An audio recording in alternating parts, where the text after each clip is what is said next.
was the Mid-Autumn Festival. We invited the two archaeologists who had endured our questions the longest to lunch. We gave them small gifts, and our interpreter received a Swedish-Chinese friendship pin. That evening we received 3 mooncakes in return. Lovely, but very filling.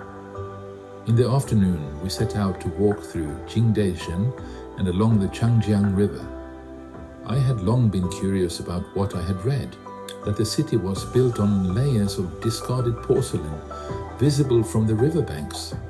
We made our way north through the city and followed the eastern bank of the river south, past the floating bridge and down toward where the old porcelain market had once stood, near where the Nanhe River flows into the Changjiang.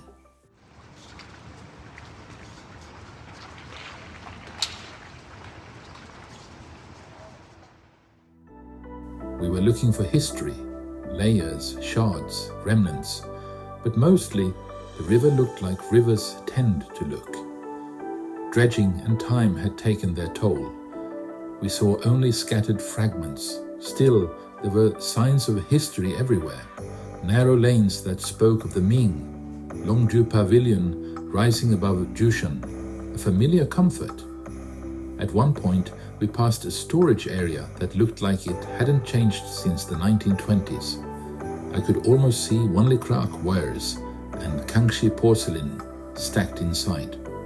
Porcelain was still being carried through the streets on traditional racks, bundles packed the same way as on the Gothenburg ship in 1745.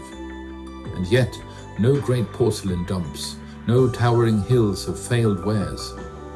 It made me wonder, had the story been exaggerated? Perhaps most pieces were never truly wasted. Even flawed ones may have been sold, given away, or buried with a care. Maybe the talk of oven failures was more accounting than reality. But then, in conversation with local archaeologists, we learned something unexpected, that some of those hills and smoothed valleys actually do rest on centuries of ceramic waste. So perhaps the legend is true after all. It's just buried deeper than we thought.